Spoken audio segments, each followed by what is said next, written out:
Oilers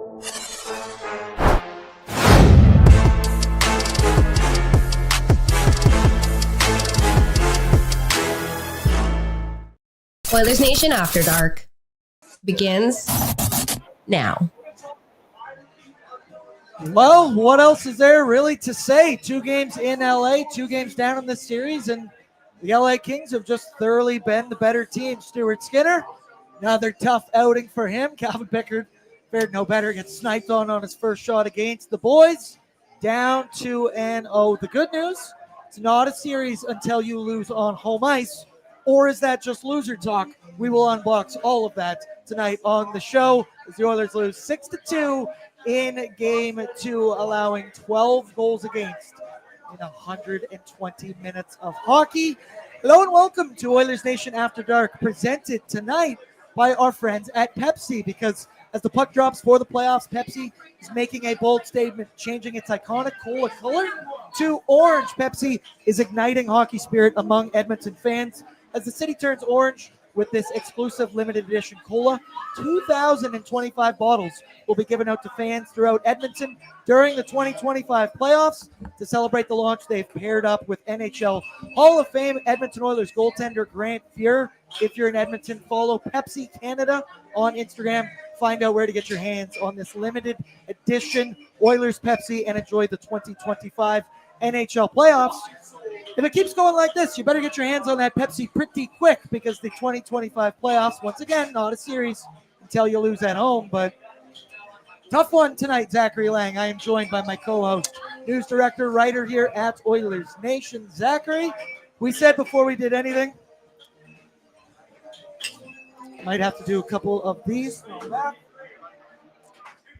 Oh, that was Fireball. You're right. Warms you right down to the core. It feels just like birdie juice. Fireball just tastes like birdie juice on the link. Zach, obviously, we needed a couple of those this evening.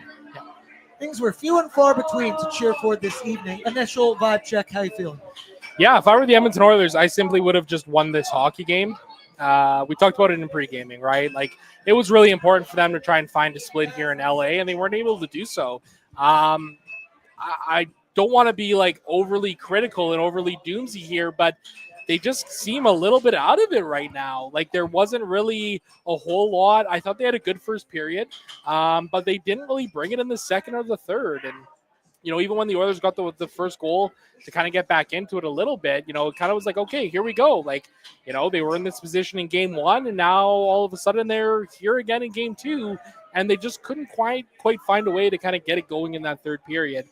Which was really disappointing to see. And boy, did things fall apart pretty quickly. Yes, they did. I see the chat. We looked at each other at one point, went, sure, the chat won't be extra spicy this evening. Obviously, the Oilers get that quick goal in the third period. Victor Arvidsson, we're feeling good.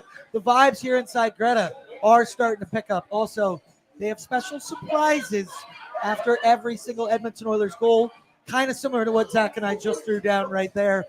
But it just simply wasn't enough, as they allow 3 goals after that RV goal, 3 on the power play against on the PK. As it is, let's get caught up in the chat, because you guys have been here all season long. There's also a fair amount of LA Kings trolls in the chat.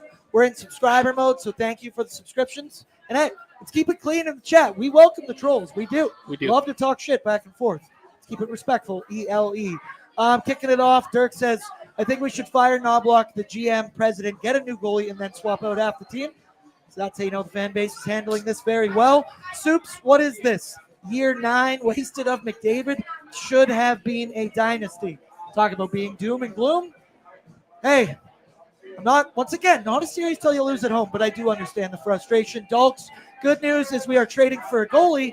Bad news is Dustin Schwartz will wreck him as well.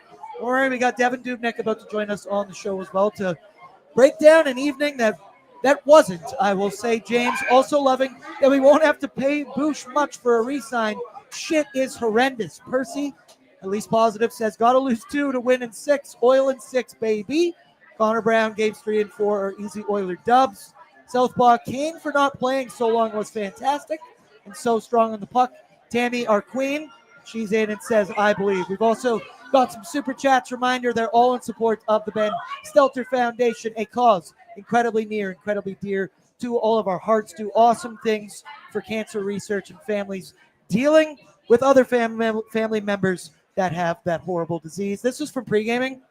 Lance Kane, $5. Dubnyk, love the show. Thanks for answering my question. I'll be asking a lot more. I got lots of goalie questions cup year. If you've got goalie questions this evening, feel free to throw them in the chat. Maybe go all capitals, ask Doobie, so it's easier for me to see them. $2 from Y'all Be Crazy, says Andre Kuzmenko. That is an LA Kings chat. He was there on Monday. Oily Accountant, $2.79. I wish Josh Brown played so he could hurt someone. Yeah, I mean, that is one positive there. John Klingberg, I thought was very good in this hockey game. I was pleasantly surprised. Tammy, our queen, $10. It's not over till it's over. Right, Sadistic Angel. Stick taps, hearts for Ben. Always Southpaw, $5. It's still a cup year till it's not a cup year. Cup Damn, the whisper of cup year just broke my heart. Down to mistake-filled tough ones. Not out. McDavid had that dog tonight. They keep coming. Cadbury Mini Egg, $5. Got to lose 2 to win 6. Chins up, everyone. For downtown Connor Brown, we'll make this a cup year. Cup year. That one had a little bit more energy. Austin, $13.99. Hope will never die. Fuck LA and these trolls. My ON fam, we've been here 365 days and 82 games. We're down 2-0, but hope will never die. Punctuation, Austin. I could use that in there. It would help me out. This is Oil Country. Back home we go for Ben. My We Must beers. I think Austin's been drinking some beers this evening as well. Bosch, $13.99. Sad Kenny Banya face, bad vibes, but hometown crowd will bring it. We need Pissy Leon, Mean Kaner, Angry Jerk Perry, and Dig the F in Connor. And these 2 games were just fuel for their fire. Down but never out. Cup year. Y'all Be Crazy's in again. $2, says Andre Kuzmenko. I respect it. I at least respect it. Mr. Burns, 10. Down but not out. Last year we brought it to game 7 after being down 3. We can still bring it back from 2. Keep the faith, people. There is some positivity. Mr. Cates, $4.99. A haiku. OMG, I need Doobie to talk me off the ledge. Let's go Oilers. Short and sweet with that one. Berserker Earl, $10, says cup. What? Cup year. Yep. Oh, we're getting there. That one. You D-Wade the We're getting there. alley-oop there. John Watson just says $2.79 with nothing, but he has a photo of a bird on the screen. Before we bring Doobie on, Vibe Report, the Greta crowd never disappoints. Whether Never. it's Monday, Wednesday, we're going to be here again on Friday. The crowd always shows up. This place was packed from the get-go. Oilers didn't give us a ton to cheer about. We still had a great time. Greta took great care of us. We actually gave away 2 sets of 2 tickets to Game 4 Oilers Kings at Rogers Place. One, they had to take on the Greta manager in air hockey. If they could score on him in 30 seconds, they would win 2 or be entered into the raffle to then win 2 tickets. And then for us, it was $10 tickets to the Ben Stelter Foundation. Raised a shit ton. Zach, not the result we wanted, but overall, loved Greta. My favorite spot in the entire city. I'll be here all playoffs. Overall thoughts on Greta? Win, lose, or draw. We have a great time here. Love this place. The place is unbelievable. The deals here are incredible as well. We had half-price wings today. Every Honestly, game day is Wing Wednesday. So good. Legitimately some of the best chicken wings that I've ever had in my entire life. And look at me. I've had a lot of chicken wings in my life. These ones were unbelievable. The vibes were great. The place was packed. Love to see it. Would have been nice to get a W tonight, though. That's for sure. Yeah. It's probably the only thing that's missing from this night at Greta. Yeah, that really was. Also, Bordzy's Bankroll went 3 for 3 on Monday. We swung and missed in this one. Couple pay the bills here quickly. Want to give some love to Boston Pizza as well. They said it on pregame, and Greta's definitely a downtown vibe. It's definitely a more party atmosphere. If you're not down for that, just want a great place with some great food, good drinks, lots of screens. Boston Pizza is the place for you. They're telling us to plan the parade. I still believe I still got my parade route mapped out no matter what. So shout out to BPs. And then let's be joined by our friend Devin Dubnyk. But he's brought to you by Tourism Jasper. Shout out to them this summer. Find your happy place in Jasper, from hiking trails, paddling wild waters, or sharing laughs by the fire. Happiness finds you here. Jasper is open, vibrant, and ready to welcome you back for more unforgettable moments.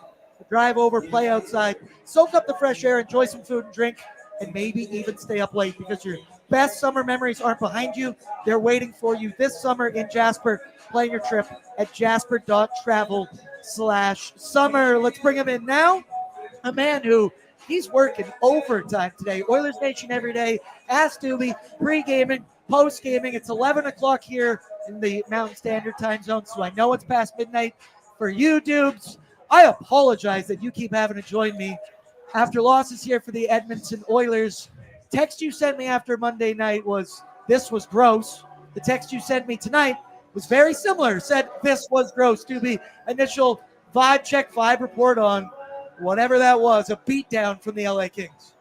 Yeah, not good. I tell you what, it was a whole lot easier to stay up in the last game. I was fighting it for this one. Disappointing for sure. I think a lot of the stuff that we'd talked about that we wanted to see changed didn't happen. It was a lot of the same with less pushback. Penalty kill was terrible. Unfortunately, some tough mistakes at bad times. I mean, mistakes happen, of course, but the Arvidsson goal, right? They're back 3-2. Still didn't feel like there was a lot going, but they're right there.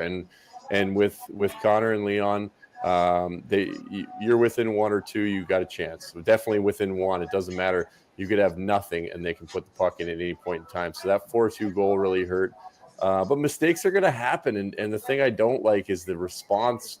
He whiffs on the puck, and then what happens after that? Just because somebody whiffs on a puck, and D goes to the corner, Arvidsson kind of panics and follows, and then Kempe gets a shot from a place that the Oilers didn't have a shot from for the entire game, wide open. I mean, it's just, and then same old. Too many passes, not enough pucks towards the net. Again, I'm not a guy that's going to say just shoot the puck, but I've talked about it. You have to generate shots. You have to establish the shot that creates chaos, that allows you to open up creative plays. You can't just force plays.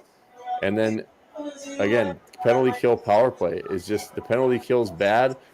The power play, again, I think they only had 2 looks again tonight, but a lot of forced plays on the power play. Full possession of the puck, 1 draw, forced play, a 60-foot pass that's not there through the seam, picked off down the other. There was just nothing, no momentum to grab, and it wasn't bad for the Oilers at first. It wasn't anything amazing, but it wasn't anything great. And then LA just pounces when they get their opportunities. I thought the Oilers were in that game in the first period, and then the middle 20, man, that was a snooze fest, especially here at the bar. We're like, man, give me something to cheer about, and things start to implode. So, Doobie, as you mentioned there, our keys to the game, keys to victory tonight, really none of them happened, and it pains me we didn't put it on the keys because I said, man, we've talked goaltending ad nauseum.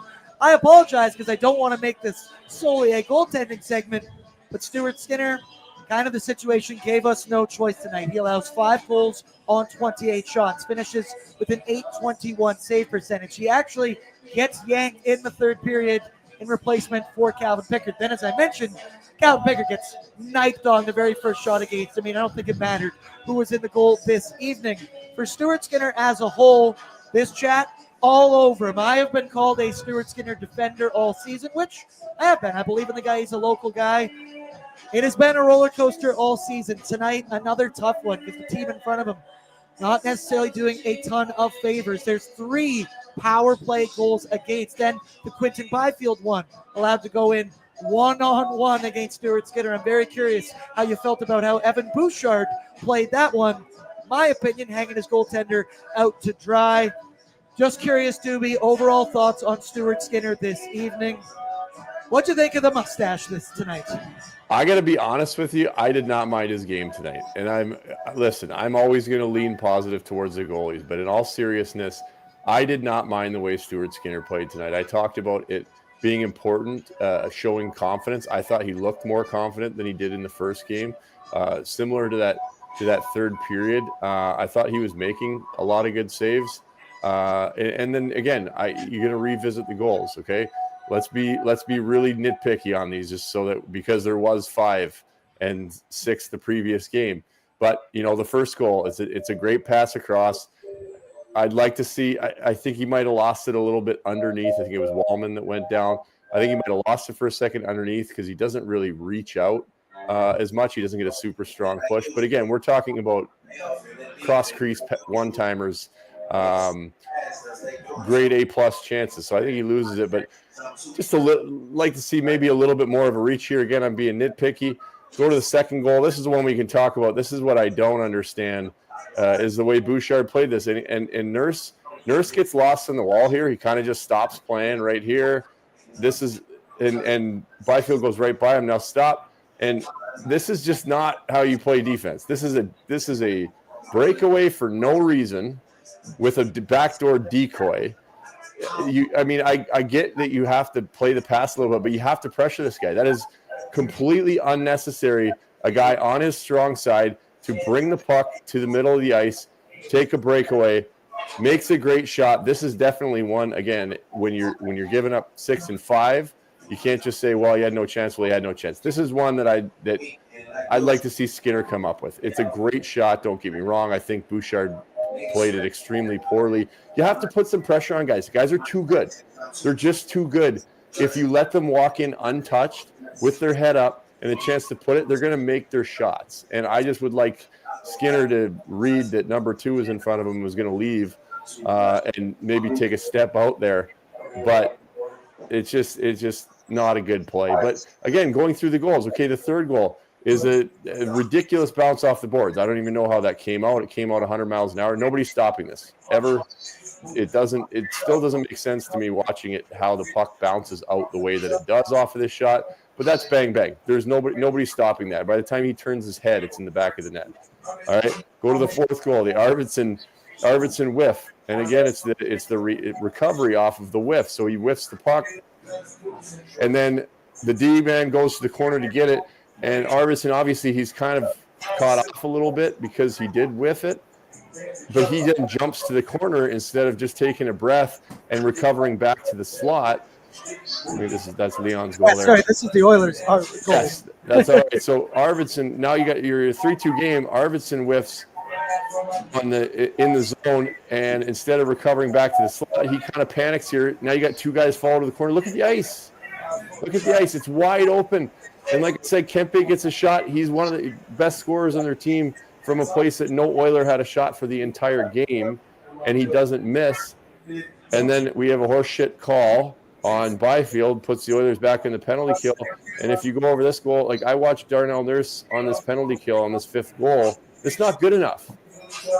That's a dead controller. That's batteries died.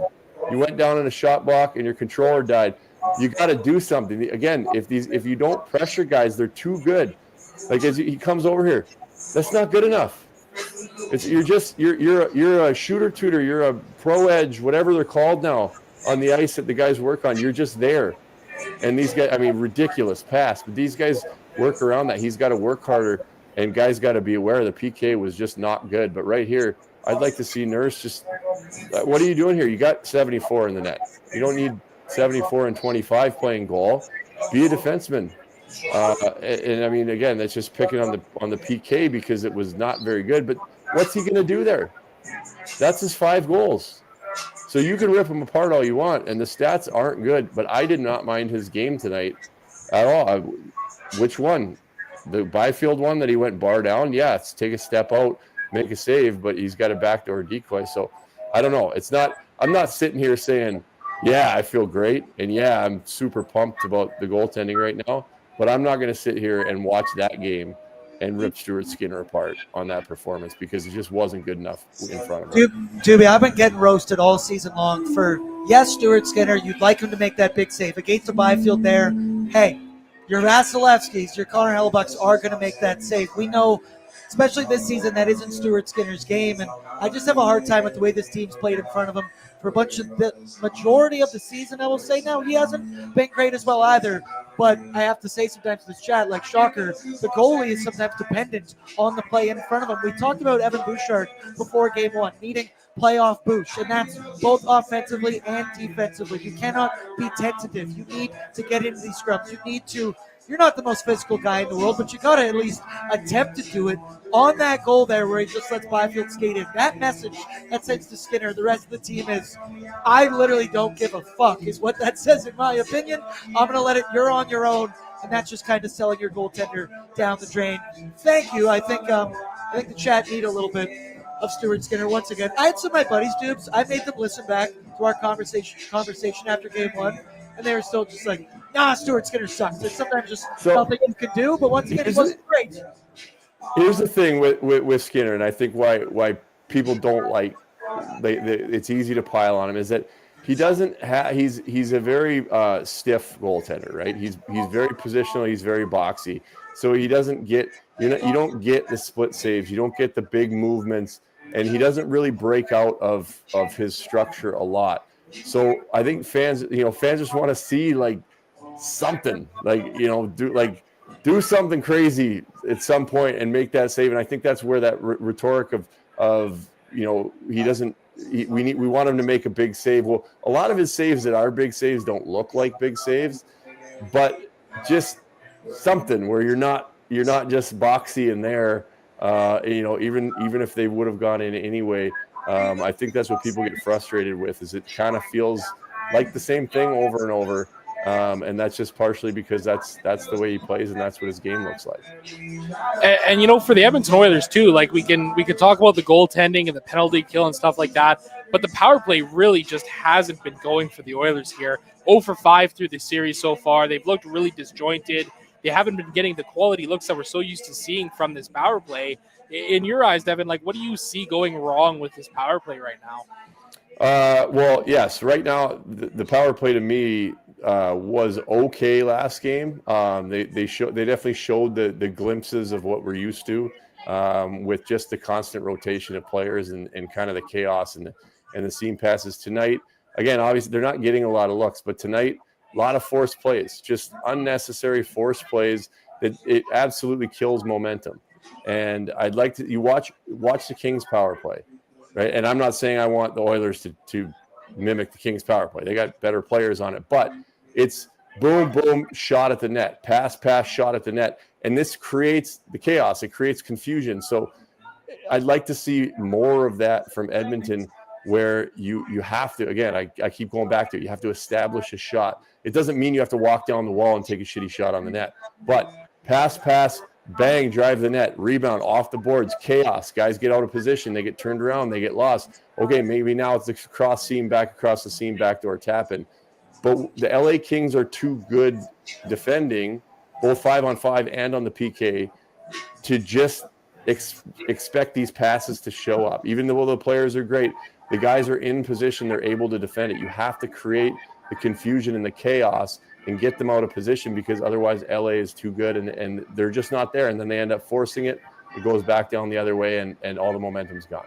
Yeah, I think that's really well said because, I think when you look at this Oilers power play over the last number of years, I mean, you think back, we're going to go back a little bit, a couple of years, 2 years ago, this was one of the best power play units that we've ever seen in the NHL. It literally was the greatest power play. Right? They were absolutely cruising. And it really does feel like they've kind of gotten away from that in the last, year and a half or so, where they just don't seem to be generating quite as much or the same level of quality looks that they had before. Duby, I want to ask you about the reverse side of the power plays because through 3 previous playoff series, the Oilers have dominated the Kings on the power play, but it's been completely flipped in this series. The LA Kings go 2 for 5 in game 1. They go 3 for 5 in this game. The Oilers still yet to score with the man advantage.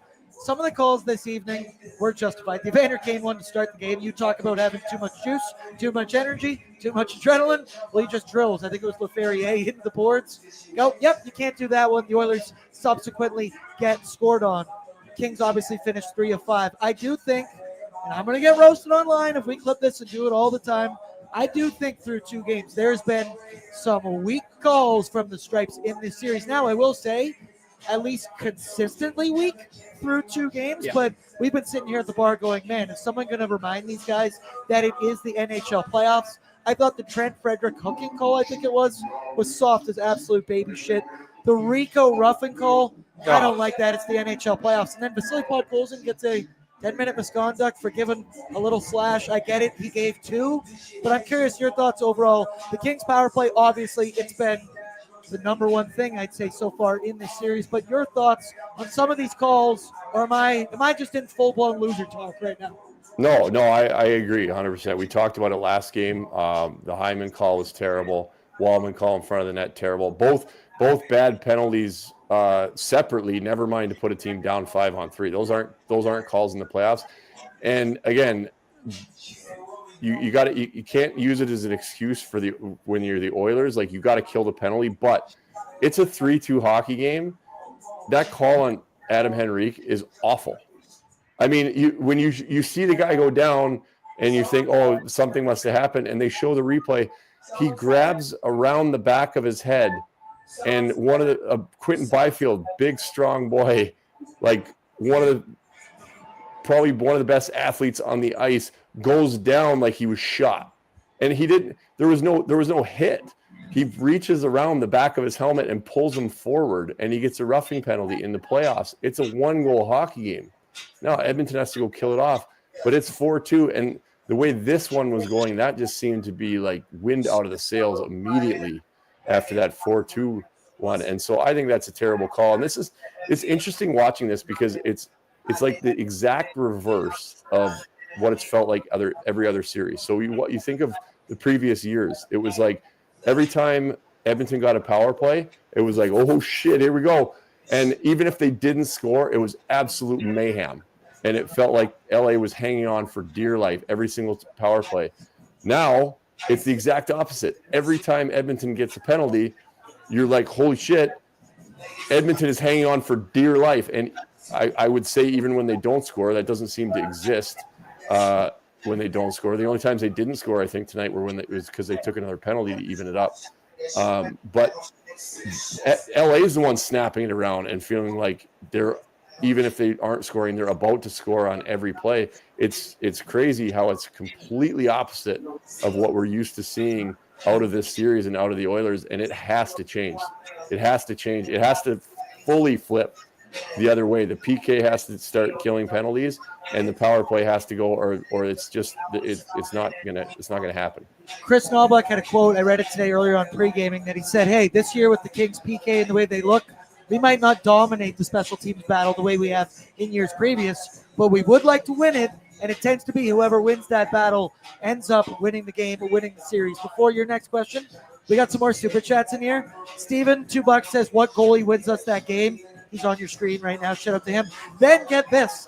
Cup Yeah dropped in $279.99 and said, well, that fucking sucked. Give me a fucking Cup Yeah. Cup Yeah. Cup Yeah. Oilers home games will give this team a damn spark, and clap it up for Doobie. Lance Kane is in, and Doobie, he's your biggest fan. Lance just loves you. Love finally having a goalie on Oilers Nation. Man can stand up for Stu and explain why. Hope you stick around, Dubnyk. Hope to see you at Greta sometime. Offer still stands. Austin $6.99. Death taxes my ON fam /shotguns. Austin's been drinking tonight. I know he has been. Cup Yeah. ON family hurt together, thrive together. We will get through this either sad or super fucking pumped. LFG Oil picks will be our 2023 Aiden Hill. Actually, here, let me ask that one. Doobie, we saw Calvin Pickard come into that game in the third period. As I mentioned, Fred no better than Stuart Skinner, got sniped on first one. Your thoughts, feelings? Who do you think the Oilers should go to in the crease for game 3?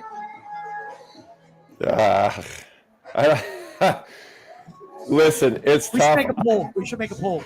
It is tough. I think they're going to lean towards Pickard. I don't see why they would have put him in at the TV timeout if they weren't leaning towards him, and he got rewarded with a point blank bar down from Adrian Kempe on his first shot. But I would not be surprised to see Pickard. And regardless, I don't even mind it right now. Going through that game and defending Stuart Skinner, I'll do the same thing over again. But at this point, it's 11 goals in 2 games, whether it's Skinner or just, it's like the pulling the goalie in a game, or it's just something, it changes something. And we all know how hard Pickard battles. We saw him during the year. We've heard his teammates talk about him. Maybe it's just that. I mean, it happened last year, and you can't imagine it's happening game 3. But maybe it's just something different, and maybe he's just going to bring that energy, that juice. Because when I talked about Skinner not breaking out and not looking like those saves because he is stiff and he's structured, well, you got a little something different in Calvin Pickard, who plays real old school and makes a lot of saves that maybe would look easy elsewhere, look pretty spectacular. So that could be something that they could use to build off of. A lot of his saves look exciting, and being at home in Edmonton, could get the crowd going, get the boys going a little bit. So I wouldn't be surprised to see Pickard start game 3. I do also think there's been a realm this season where I don't really understand why, but the Oilers have played better in front of Calvin Pickard at points. I know they all mention how much they love him in the room. He's the nominee for the Bill Masterton Memorial Trophy, I believe. Perseverance, everything. Picks his battle. He's been through it all. And also, when he was the 1A starter here for the last 2 weeks of the season, when Stuart Skinner was out with a concussion, he was consistently just a hair above 900, which is something in oil country we have always asked for. And with this Oilers team, you think they could find a way to win. Zach, there was a new addition to the Oilers lineup tonight. It was also one of Dubny's keys to victory.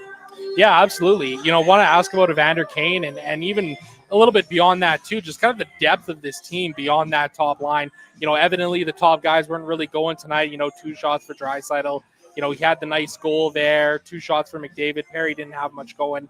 What were your thoughts on Evander Kane's game tonight and maybe the rest of this Oilers forward group as well? Yeah, I think he fills out the lineup nice. I definitely think there was some rust on him a little bit tonight. Not a ton offensively, but that's a nice thing with Evander Kane is that he can contribute to the game in all ways. He doesn't necessarily need to be on the score sheet or generating. Of course, you want him to generate offense, whether it's scoring chances or scoring goals. You want that from him, and he's capable of it, and it will come. But we knew there'd be some rust, but he brings other parts of the game, and he brings the sandpaper, and he hits guys. He got a little excited on the first penalty. Wasn't a terrible call. He just got to pull back a little bit there. It was the right call. He just obviously got a lot of energy. He's got to pull back a little bit there when he turns to the boards, but he's gonna bring those elements. So I think he's a huge addition to the lineup, and it also kind of fills out the lineup better. It allows them to go top heavy more because now they're top 2 heavy. If you went, I think in game 1, thinking back on it, if you go fully top heavy, that second line starts to be not really a second line. Now you add Evander Kane in there, that's a second line. That's 2 really good lines, and I think maybe I'd like to see Hyman go up with Leon and Connor. I love Corey Perry, and I love the look of it at the start of the game, but obviously they didn't generate as much as they normally do. So I'd like to see maybe Zach Hyman move up and see Paris down on the second line for a different look. You got to imagine they're going to make some changes after tonight. So we'll see how that goes. But I think that Kane coming in really kind of allows them to fill out their forward group a little better. I was curious about that too. Obviously they go supernova here tonight. They got, McDavid and Draisaitl on the top line. Do you think about, maybe they should go back to the 3C look with McDavid, Draisaitl, Nugent Hopkins setting their own lines? Or do you think they keep Draisaitl up there on that top line? It's tough to say. I was all for it after watching game 1, the way it changed when they did do that. And then, unsure now after watching game 2. And I think that also I'm essentially counteracting my previous point, but Evander Kane almost allows you to potentially do that as well. Because now that you have him, you can separate them. And now you got 2 powerful lines as well.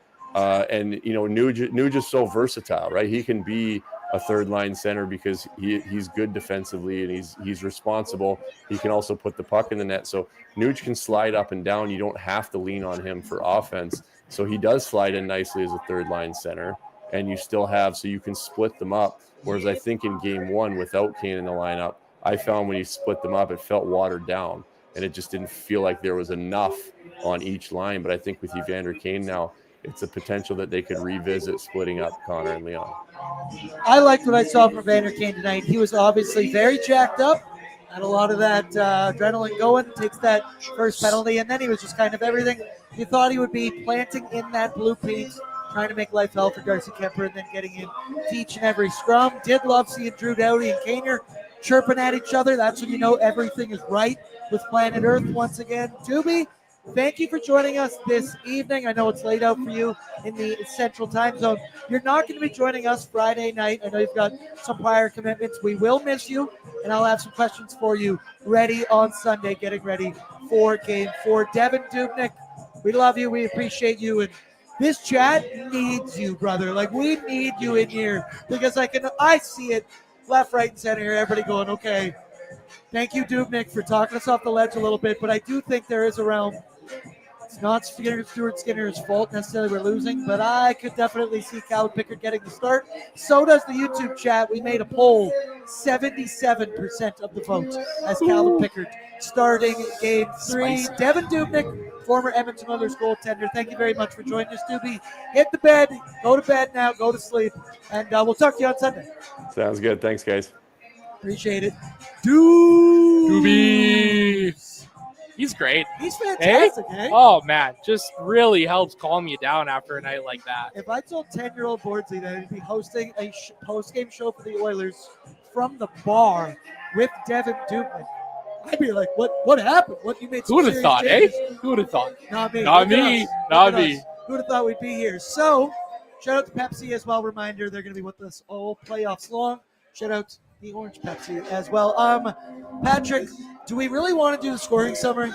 Because I don't really want it. I feel like we kind of already I feel did. like we kind of just did with Devin Dubnyk. I would also normally say I put it up for a price, but Cup Year himself put in $280. We've already raised over $400 in the chat. Holy So chat, seeing some let's people go. in here. Skip it. No, skip it.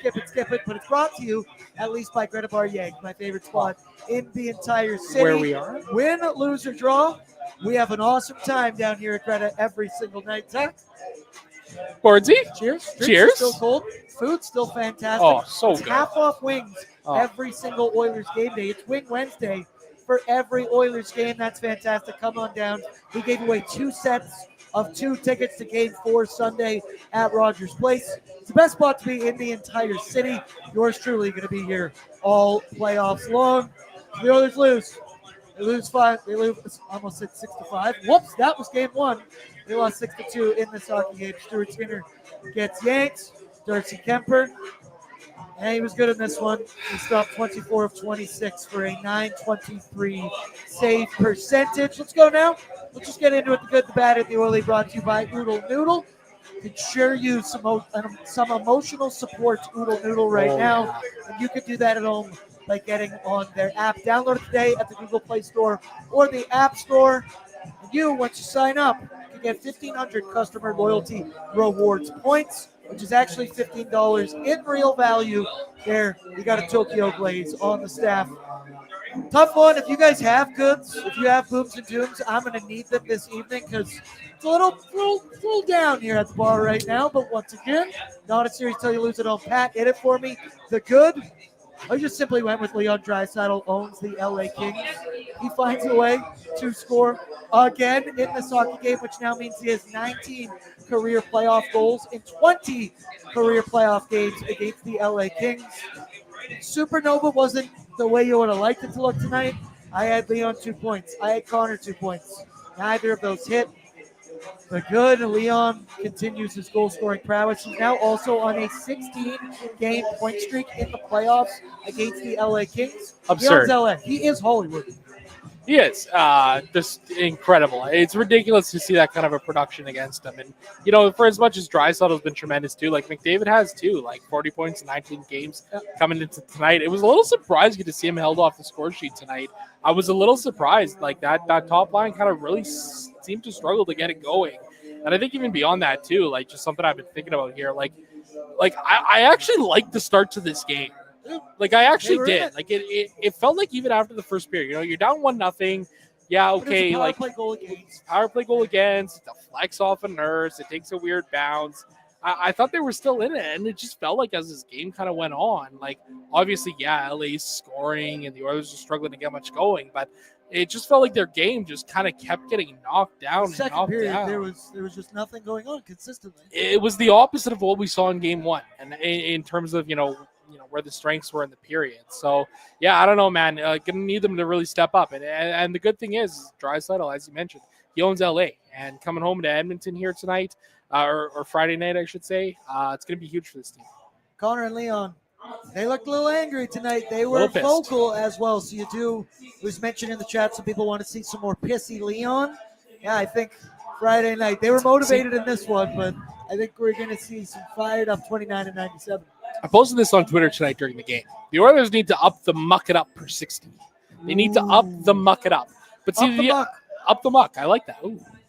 Kennedy, if you're listening, that's a shirt idea right there. Shirts, stickers. Get it Love going.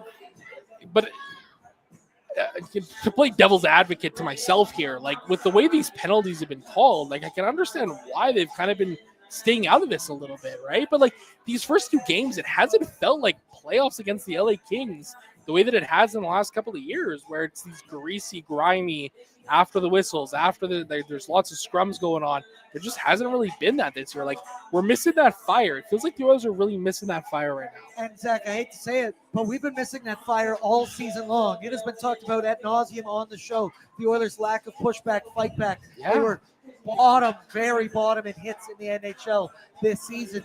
Sure, you got your Corey Perrys, but when a 38, 39-year-old Corey Perry is a guy leading the charge, emotionally, that's not really an ideal situation. Vasily Podkolzin here and there, but this is nothing new for the Edmonton Oilers. And you're right. As the series goes along, normally the emotions, the animosity tends to pick up 2 games into the series. I'd say it was more so in game 1. Yeah. Granted, that crowd hates Darnell Nurse, and that crowd loves going at Stuart Skinner. Give him credit. They were going at his ass all game long, even when he wasn't still in the game. Whatever. Hey, the good. Now let's go to the bad as well. We go down 2-0. Earmuffs, everybody. Team that goes up 2-0 in the NHL in the history of playoffs wins 87.7% of the time. Don't care. Oil and 6. Still don't care. We're going to find a way. But obviously, not good. As we've mentioned, not a series until you lose at home. It's not good. It's not good. There's no other way to put it. You got anything to add? Well, listen, Bordzy, 87.5% of the time they lose the series, but 12.5% of the time it works 100% of the time. Hey, shout out Brian Fantana. That's Rawr. an Aquaman reference. There you go. Sure, you're my reference guy, 1,000%.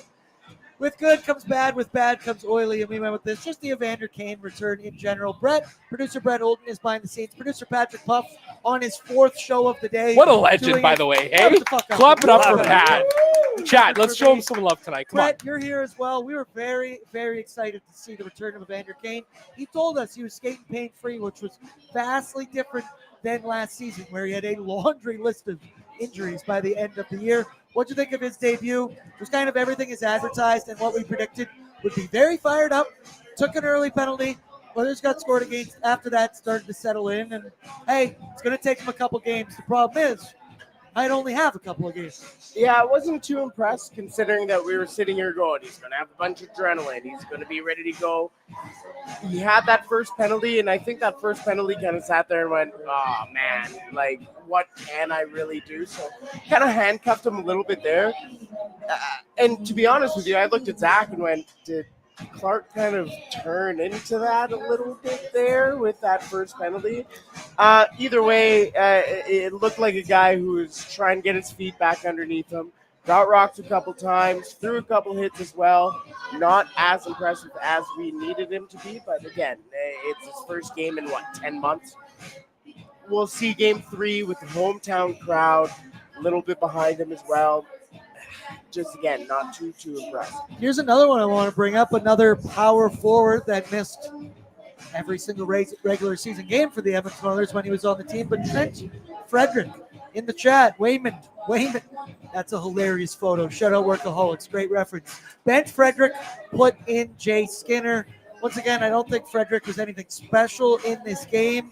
Tries to bring his physicality, but it's another game. He plays 10 minutes, 12 seconds. He's -1, no shots, 1 block, but he does have 5 hits. He brings the physicality, but Zach, and it might be a bigger picture question, the Oilers gave up a little bit to acquire him. Double retention, I might add as well. 2 games here. The last one he played single digits, I do believe. Tonight, just over 10 minutes. This Trent Frederick experiment is, I don't know if it's for any fault of his own, right? Because it's a high ankle sprain. They're obviously tough to deal with. He looks like he's not skating right. There was one point he was skating up in the defensive zone with the puck, and he literally just fell over.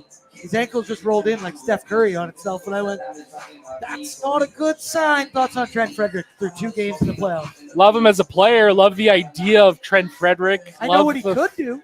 Love what he could do. To use a baseball reference that I'm sure Brett will love me to hear. Imagine you're a batter in the box. You got a 3-2 count, 95-mile-an-hour fastball over the top of the zone, and you are swinging and missing. that is the Edmonton Oilers here with Trent Frederic, it feels like to me. You know, they knew he was hurt when they picked him up. They knew what the injury was. Like, you don't acquire a player without really like getting all the medical records and understanding what's going on. You know, to pick up a player that has a high ankle sprain like that, you can be as optimistic as you want to be about a potential recovery or what your staff might be able to do with the player versus what the former team does. But these soft tissue injuries are no joke. And especially for a guy like Frederick who plays an aggressive style of hockey, like, you know, dealing with an issue like that, an injury like that, it makes it hard. Not everybody is Leon Draisaitl, as we are finding out, who can play through, like, you know, can basically be a cadaver out there on the ice and still be an effective player. It'll be curious to see what happens this summer with Frederick. I'd be curious to see if the Oilers can try and retain him. I think they're definitely going to want to after giving up the assets that they did, which, you know, again, the second-round pick they acquired in the Philip Broberg offer sheet was the main piece going back to Boston. So, but yeah, like I'd love to see some more from him, but it's the same thing with Kane. Like, how much can you really expect? You know, you can talk as much as you want about. He's playing on half a leg. You can talk as much as you want about, you know, utilizing LTIR and having players coming back for the playoffs, and it's all fun and games to kind of joke about it. But, you know, these guys aren't Mark Stone. They're not Nikita Kucherov. Like, they're good NHL players without a doubt in my mind, but they're just not those level of players that can really take over the game the way that you need them to, I suppose. So, I don't know. It's frustrating to see for sure because I'd love to see more from them, both Frederick and Evander Kane. But, you know, how much can you really ask from them at this point, right? Yeah, we call that a good old cock shot. And if that isn't exactly what this feels like, Max Jones is the most valuable part of that trade. I was kidding when I said that Trent Frederick was the throw-in in the Max Jones deal. Now, once again, Trent Frederick, you give me a big game in game 3 or 4, and we're all the way back in. It's a tough situation. You knew he had the injury, but high ankle sprains, we've said it ad nauseum already so far this season. You just never truly know. That'll do it for the good, the bad, and the oily. Brought to you by Oodle Noodle. We now go to the boom and the doom. Brought to you by Odd Company Nation Beer Everyday Lager. Perfect for game day, perfect for every day. Perfect in your red Solo cups when you're trying to host a post-game show down at Greta Bar Yag. We just cheers behind Odd Company. They couldn't see it. Pick them up 2 locations in the Edmonton area, downtown or Ritchie, or simply liquorconnect.com.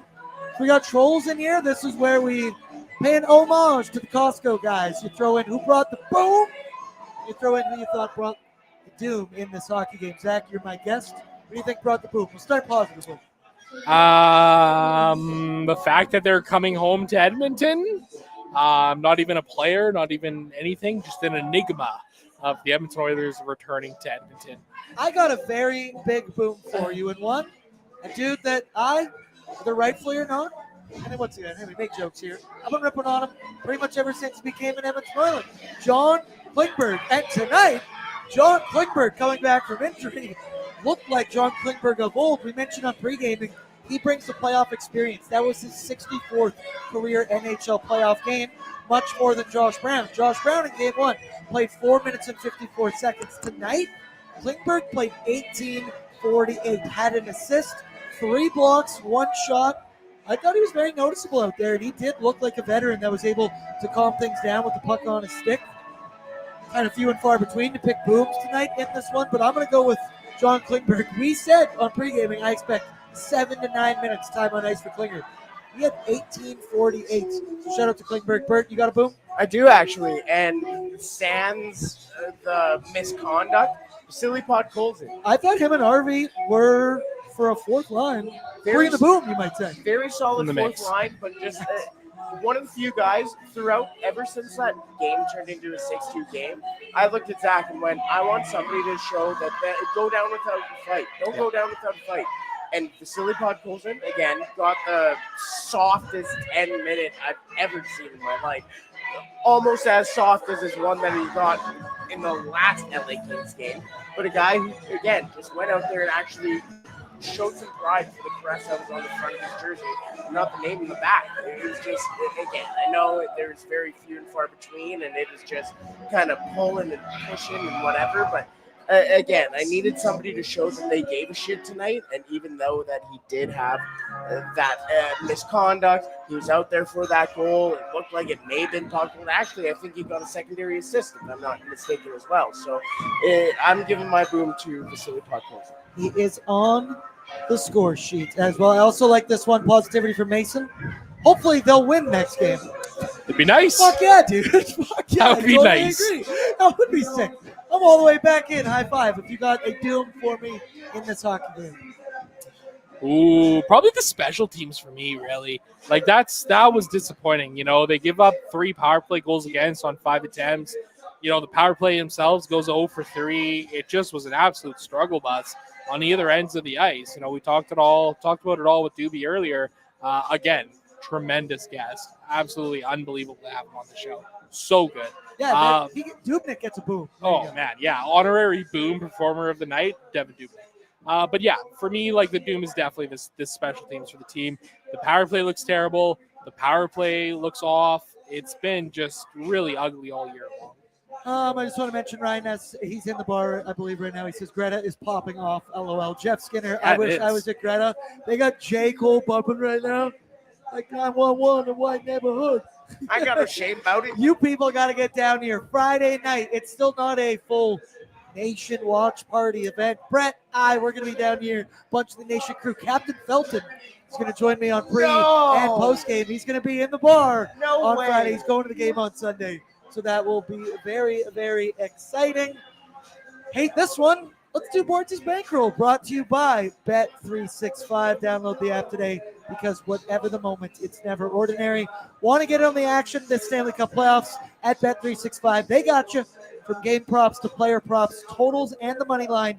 You can even bet on futures like series winners, conference champions, the Stanley Cup champions, and much more. Whatever your bet is, it's never ordinary at Bet365.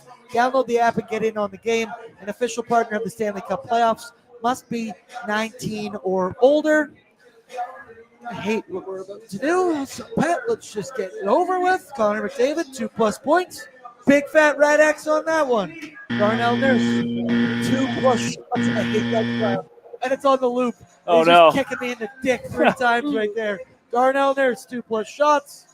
Well, don't feel very good about that one as well. I'm pretty sure he got that one. Okay, he did it that one. There we go. It's All a right. Christmas miracle. I've been so negative this entire evening. I didn't even realize I had a bet.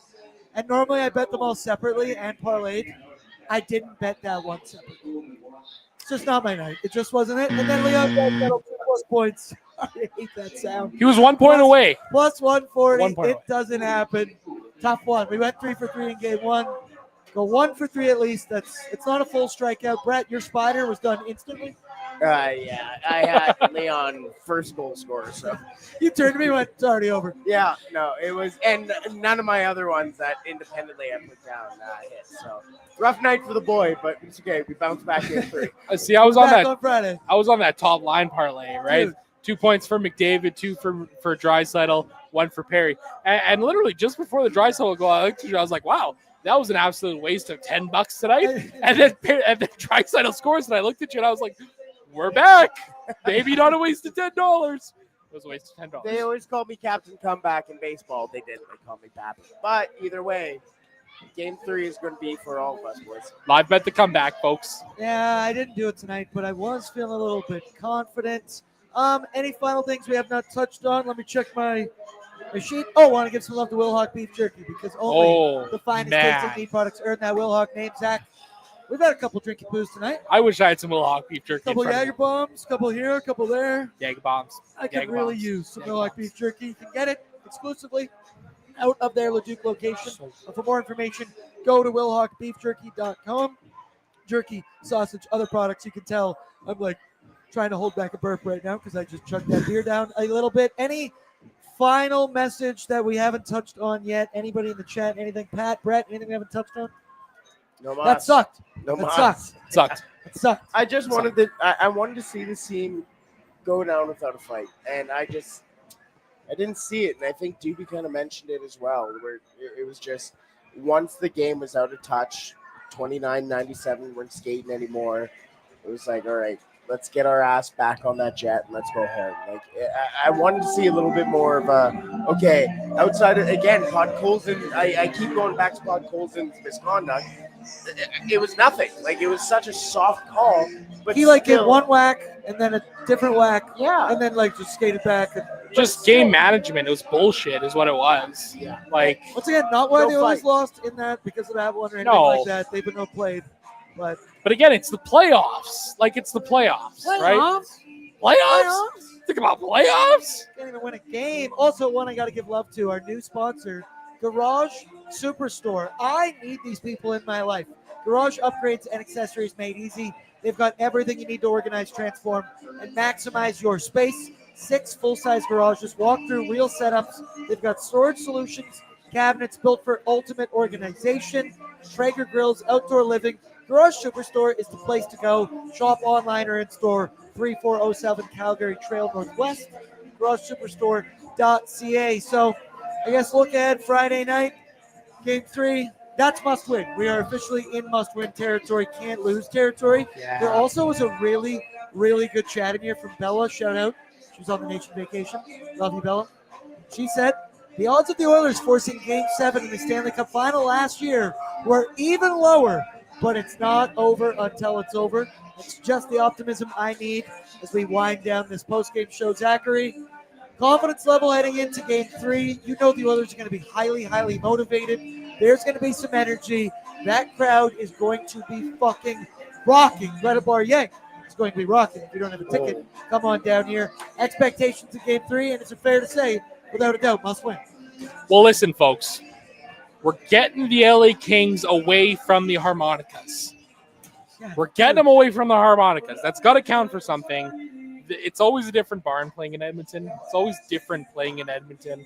Playoffs in Edmonton are just different. I don't care what any hockey fan says. Playoffs in Edmonton are different. And for as much as the Oilers are down 2-0 right now, you know, one win on home ice in game 3, this series is wide open. You steal 2 at home here, you're going back to LA with the split. The Oilers have been there before.